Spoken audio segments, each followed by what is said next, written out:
Hey, how you guys doing? This is another beautiful day to be alive. All the things that we have around us are obvious, but we take them for granted.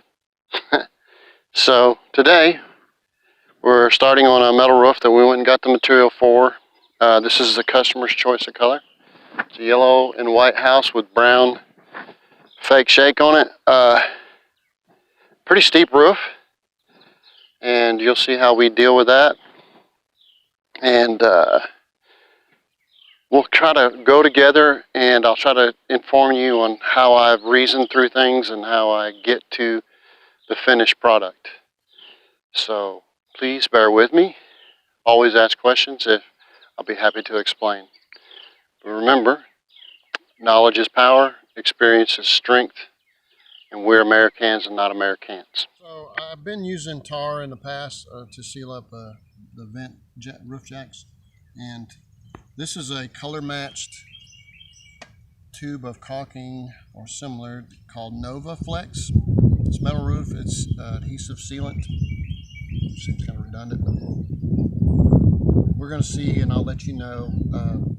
It does seem to be better than regular silicone because I don't see it shrinking. But if you notice, it's real close in color. And again, it was supplied by the metal roofing supplier that I got the metal roof from. So I seal it up after I put the screws in, and then I smooth it all out, make sure it's all sealed up on the edges with my finger. So I'll let you know. Since it's trying to rain right now, that's why I've been in a hurry to get this roof done. But I'll let you know how it works out. In the past, silicone had a real problem with shrinking up, and then I had leaks. So I'm hoping that's not the case, because I truly care about this person. I don't want her to have problems. So I'll let you guys know so you don't have problems if this is good or not. All right, so I guess the landolier thing on the camera end, phone end, died, so you'll have to deal with the less quality sound. We'll try to get charged up for the rest of this video that we're working on putting metal roof on. I'll try to take you along here and there, but there's a lot of places where I'm not going to be able to take you, but you might be able to see from down below. I'll have them take pictures or video of me going up and down. Anyway, these are the new boots, and one thing I've noticed is they're okay. They have kind of feels like you're walking on high heels, and you have more action on twists in your ankles. So they don't do good on going sideways. Up and down is where you're going to want to go. And at least so far, unless I learn some other trick.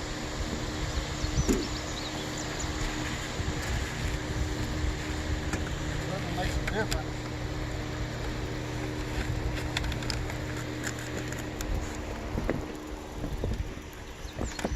And a lot of pressure on your heels when you're going up, so might be able to put a pad on the back side, inside there. I've got room, so that evidently they've got it set up to have room inside. So I would say they need to put more padding on probably toes and heels on the inside. Well, there's not many people to compete with them. So far, I'm glad I could do that, because I couldn't have done that very easily with the other shoes that I have. And that's, I have some really nice shoes that they just don't match what these can do. So I'll let you know more on the final video as I get through the day. And I wish you guys well. And here we are, high in the air, steep roof.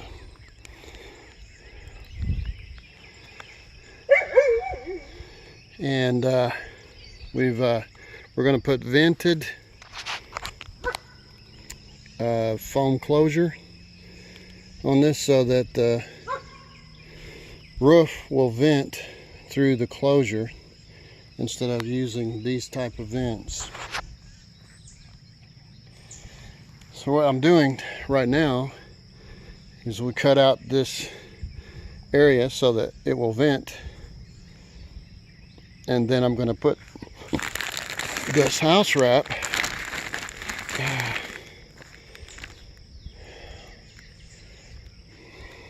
up and nail it down so that until such time as we get the ridge cap on, then I'll cut out, when I get ready to put the ridge cap on, I'll cut it out and it will vent.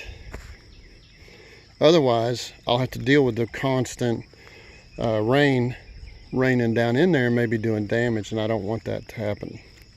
Even though there might be insulation in there, I don't want there to be damage on the ceiling of the drywall. So I'll show you what I've done after I get it done, because I can't hold this, do all the things I need to do and hammer it down. But so anyway, I'll show you in just a minute. Okay, so if you notice, I've got plastic nailed, or plastic washered nails holding down this Lowe's house wrap, which is really very fibered. It's really much stronger than the DuPont stuff in a lot of ways, and I use it actually for underpinning mobile homes because it's really strong, and that's why I like here too. But I wouldn't use it just. This is something that this good friend of mine had here, that she owns this house, and so she was like, well, we could use this instead of plastic, and I said okay. So I just don't want it to rain in there while I'm putting metal up on this side and metal up on this side. I don't want it to rain in there. And then when we get metal on both sides, then I go to put the ridge cap and the foam on there. I want to be able to the foam first and then the ridge cap. I want to be able to cut that out and then vent, but not let rain in while I'm working on it. Maybe I'm not the smartest thing, but this is how I'm done. I'm sure got a lot of view around here. See a long ways over that way. There's a gun range, so you might occasionally hear pow pow. Anyway, another adventurous day. Well, we're a little further along. Lots of blue on a peak roof. As you can see, the peak has been covered all the way up, and then we went over that. She had in mind to have a 12-inch, well actually it's a 12-inch on each side ridge cap, and foam that every other one will be venting. So a little deep, a little deep, but we can do it.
You're up here with me on a very steep roof. This has been a very big roof to do by me and one person. A lot of times people ask questions on how to cut dormers. I've done that inside a video, so this will be a separate video on if you just want to go to that. So a lot of times you have varying angles. So what we're trying to do is figure out how to get the angle transferred and then fasten where we need to be. First of all, on your valley, once it's fastened, of course you want to fasten those way back from where your metal might come through underneath, or in that case, so I've got the screw way up here, and here's where we mark 4 inches to here. You can go to 6. In this case, we're going to 4, so you want to be back beyond that with your screws that hold that in place. Then you mark your mark at 4 or 6 back, and we start from there. Now we've got our metal coming from there to here. You can't always count on the framing on the soffit and fascia or the roofing to be square. So you want to try to catch it as you go along. Hey, I'm running out of square. You want to squeeze the top in to get the bottom to swing around, or squeeze the top. You know, you can do squeeze the top in, lapping it over a little bit more, and pull on this side, and you'll gain the 1/8 inch there and the 1/8 inch down here, or even sometimes as much as a quarter. It's a lot. If you do a quarter, I'd recommend just do it 1/8 at a time. So you can get more square as you notice it, as if you're not doing rake and corner on the face of it. In this case, we're not. If you're doing rake and corner, then you can get square to begin with, and a lot of times you can tell with how it's running on the shingles, one side's going to be deeper than the other side. Now back to the angles. Now we've made our mark on our valley, which it has that rib in the center to make it a valley, and then we go, I need to know what the bottom is, so I'm going to put a 4-foot level across here, and where that intersection is right about a 1/4 inch, 3/8 of an inch, maybe a half, right there. Okay, so then I can take a tape measure.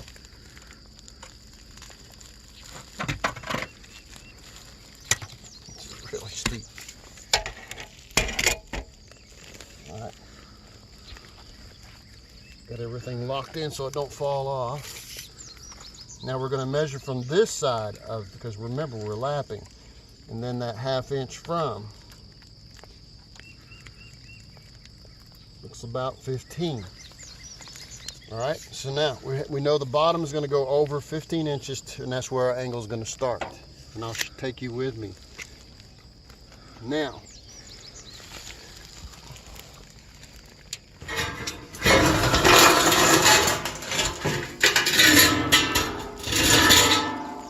I usually have a small cutoff piece, so I can get, and I want to use the factory square edge.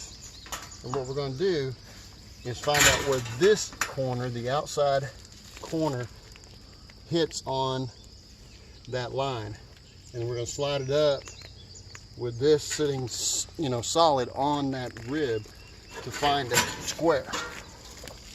This is another reason why it's important to be as square as possible. See how I'm coming down to this 4-inch mark right here?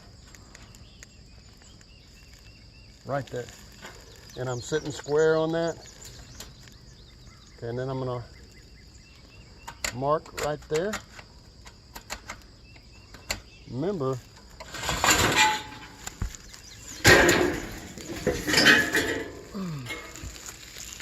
now from this bottom edge where we're going to lap to this mark is how much I got to go up on that side. 28.5. Okay, remember we were 15 across, and then we're going to go 28.5 up to get our angle. So let's go down there and do that.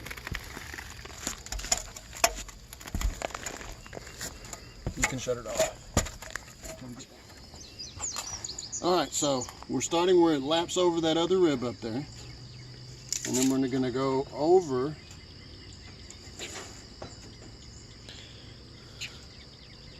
15.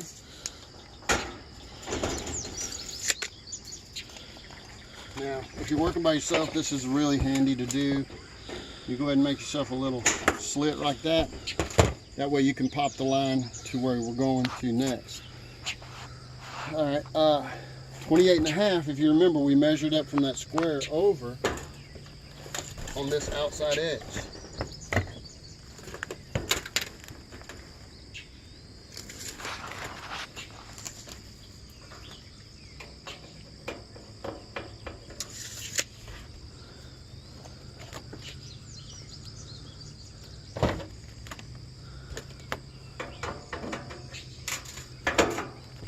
Now, you can either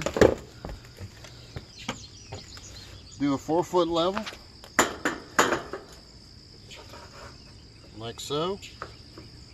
Make sure we're on both marks. Or you can do a chalk line from here to there, particularly if it's a really long cut. This is pretty long.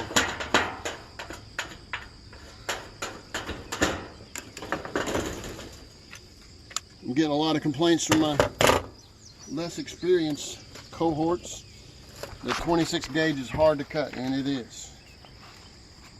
But it's good to have a new set of snips. These are Wiss, which open a little bit deeper. W-I-S-S. Home Depot sells them. I've been using Wiss for a long time. I've tried other brands, including Craftsman's, on. Wiss just seems to do better. I don't like the new lock that they put on them. It's getting in my way a lot. Just like I don't like locks on tape measures because I've gotten used to them not having it. So anyway, the biggest thing, the sharp snips, and you're contributing to that cut by you holding down on one side and pulling up on another.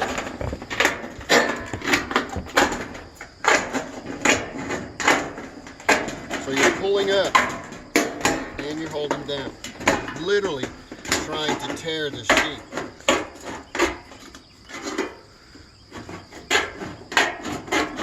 This is 26 gauge, not 29 gauge, so it's much heavier.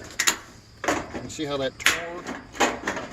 It wants to tear. You're just encouraging it with these where you want it to tear.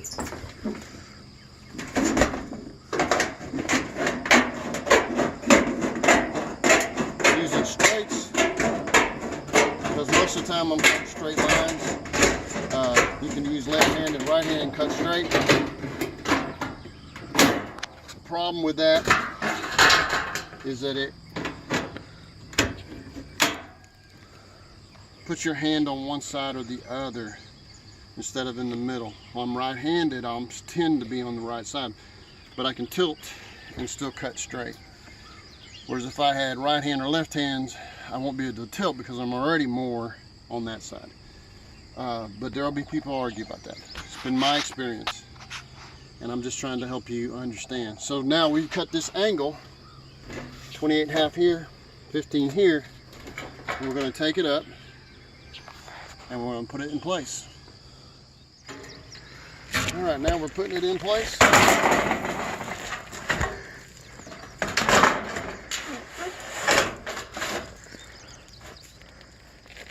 Everything's right on.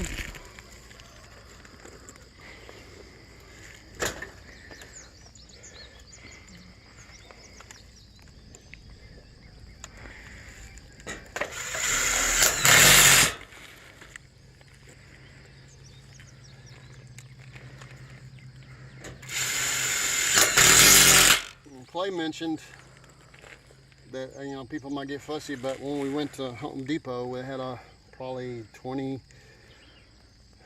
right hands, 20 left hands. They were sold out of straight, so I'm not the only one that thinks straight's a way to go for overall.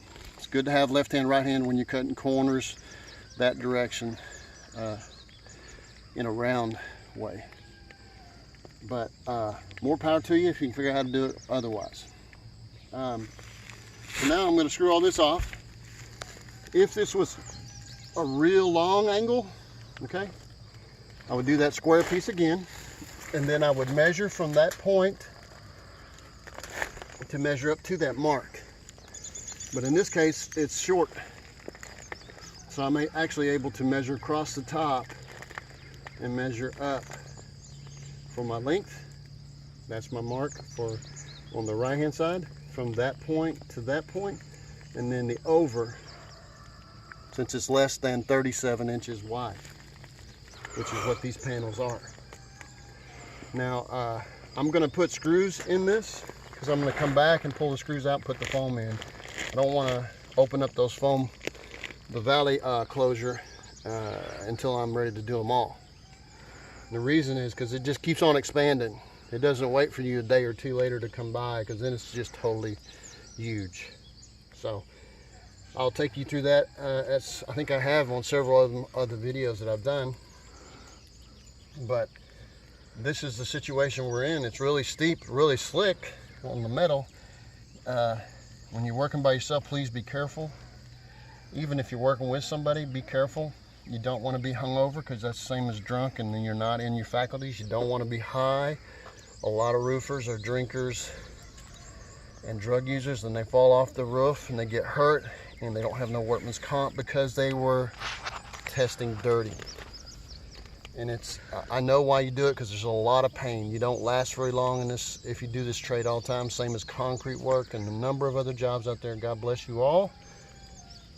I don't want to do it all the time. The heat is horrible, and concrete and roofing is hard on your body. Probably carpet, another one, hard on certain sections of your body, and high injury rates. There's a number of others, guys. Please be careful with yourselves. Pace yourself, because life is a marathon and every day is an adventure. So hopefully I helped you with that, and I'll see you another time.